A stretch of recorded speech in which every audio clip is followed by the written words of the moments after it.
எல்லாருக்கும் வணக்கங்க. இன்றைக்கி ஏக குக்கிங்கில் நம்ம தீபாவளி ஸ்பெஷலாக பாதுஷா செய்யலாங்க. அது எப்படி செய்யலான்றதை வீடியோக்குள்ளே போய் பார்க்கலாம் வாங்க.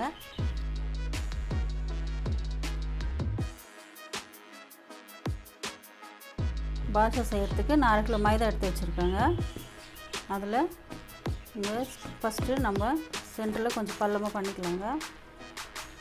ஒரு 1/4 ஸ்பூன் பேக்கிங் சோடா போட்டுக்கலாம். ஒரு சிட்டிக்கை சோடா உப்பு போட்டுக்கலாங்க. ஒரு சிட்டிக்கை சால்ட் போட்டுக்கலாங்க. இதில் 2 ஸ்பூன் நெய் சேர்த்துருக்கேங்க, பெரிய ஸ்பூனில். அதையும் சேர்த்துடலாம். அதையும் சேர்த்துட்டு நல்லா கலந்துடலாம். இதில் பேக்கிங் சோடா உப்பு எல்லாம் நல்லா மிக்ஸ் ஆகணுங்க நெய்யோடு சேர்த்து. நெய், பேக்கிங் சோடா உப்பு எல்லாம் சேர்த்து நல்லா கலந்து விட்டாச்சுங்க. இதில் கொஞ்சம் தண்ணி சேர்த்துக்கலாம். இதையும் சேர்த்து இந்த நெய்யோடு சேர்த்து நல்லா கலந்து விட்டுக்கலாங்க.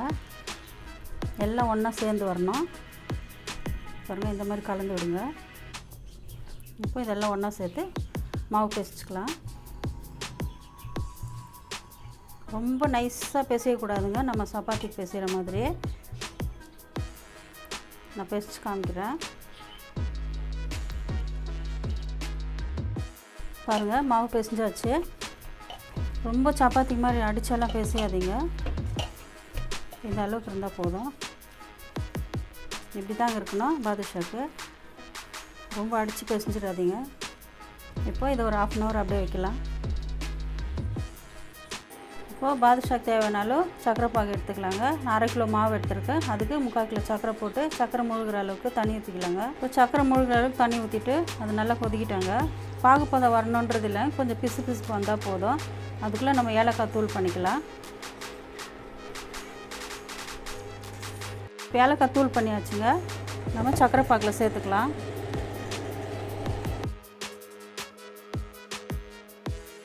இப்போ பாருங்கள், சர்க்கரை பாகு ரெடி ஆகிடுச்சு. இது ஒரு ஓரமாக வச்சுட்டு நம்ம பாதுஷா ரெடி பண்ணிக்கலாம். பாருங்கள், மாவு பிசைஞ்சு வச்சு 1/2 hour ஆகிடுச்சு. இது கொஞ்சம் கையில் நெய் தொட்டுக்கலாம். இப்போ மாவு 2ஆக பிரிச்சுக்கலாங்க. பிரிச்சுட்டு இப்படி ஒன்று மேலே ஒன்று வச்சு மறுபடியும் இப்படி டபுளாக எடுத்து இதே போல் இந்த மாதிரி பண்ணுறதுனால நம்மளுக்கு பாதுஷா லேயராக கிடைக்குங்க. இப்படி வைக்கணும் பாருங்கள். இப்போவே லேயர் வந்திருக்கு.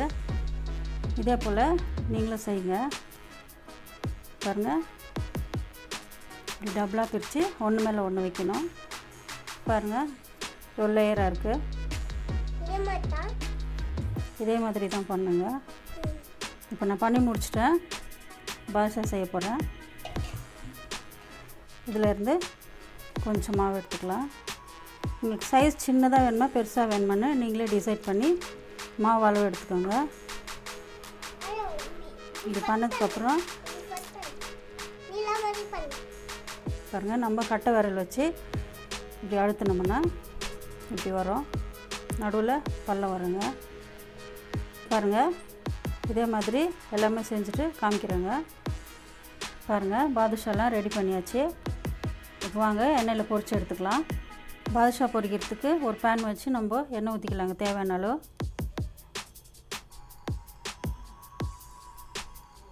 பாருங்கள், எண்ணெய் சூடாகிடுச்சான்னு பார்க்கலாம். அது எப்படி தெரிஞ்சுக்கிறதுனா ஒரு சின்ன பீஸ் மாவு எடுத்து போடலாங்க. போட்டோமா உடனே மேலே வரக்கூடாது. ஒரு நிமிஷம் விட்டு அப்படியே மெதுவாக மேலே வரணுங்க. இப்போ வரும் பாருங்கள் மேலே. இந்த பதத்தில் போட்டால் தான் பாதுஷாவும் பொரிஞ்சு மேலே வரும்போது கரெக்டாக இருக்கும். பாருங்கள், மேலே வந்துடுச்சு. இப்போ பாதுஷா போட்டு பொரிக்கலாங்க.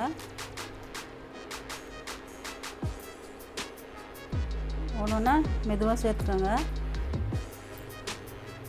இப்போ இதுவே ஒரு 30 செகண்ட் விட்டு அதுவே மேலே வரும் பாருங்கள். அந்த பதம் இருக்கணும். எண்ணெய் ரொம்ப சூடாகக்கூடாது. ரொம்ப சூடாகிட்டால் உள்ளெல்லாம் வேகாது. இப்போ பாருங்கள், ஸ்லோவாக எண்ணெய் சூடாகிருக்கு. இப்போ பாருங்கள், ஒவ்வொன்றா மேலே வந்திருக்கு. இப்போ இதுவும் பாருங்கள் மெதுவாக மேலே வருது. இந்த மாதிரி அதுவாக மேலே எழுந்து வரோங்க. அந்த அளவுக்கு எண்ணெய் சூடு பண்ணணும். ரொம்ப சூடு பண்ணிட்டால் உள்ளெல்லாம் பாயில் ஆகாது. மாவெல்லாம் அப்படி உள்ள பச்சையாகவே இருக்குங்க, வேகாமல். சரிங்க, நம்ம திருப்பி விட்டுக்கலாம். திருப்புற இப்படி மெதுவாக இந்த மாதிரி மிக்ஸ் பண்ணி விடுங்க. ரொம்ப ஹார்டாக பண்ணாதீங்க. இப்போது ஒவ்வொன்றா திருப்பி விட்டுக்கலாம். பாருங்கள், வேகும் போதே நமக்கு லேயர் தெரியுது. இப்போது ஒன்றா திருப்பி விட்டுக்கலாங்க. அப்படி நம்ம இந்த மாதிரி சுற்றுறதுனால எல்லாமே ஈவனாக வெந்து வரோங்க. ஒரே ஈவனாக அனலில் ஒரே மாதிரி இருக்குங்க. பாருங்கள், பாதுஷாவில் நல்லா வெந்து வந்திருக்கு. இந்த மாதிரி லேயராக இருக்கும். நாங்கள் பாருங்கள், இந்த மாதிரி இப்படி இருந்தால் சக்கரை பாகில் நல்லா ஊறி வருங்க. இப்போ இதை எடுத்துடலாம். எடுத்துகிட்டு சக்கரை பாகில் சேர்த்துக்கலாம். சூடாகவே சேர்த்துக்கலாங்க.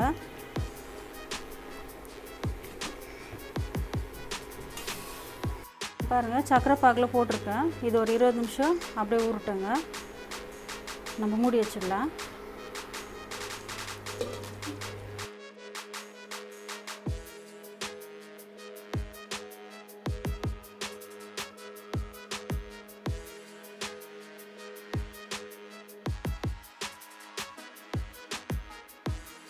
இப்போ பாருங்கள், தீபாவளி ஸ்பெஷல் பாதுஷா ரெடி ஆகிடுச்சிங்க.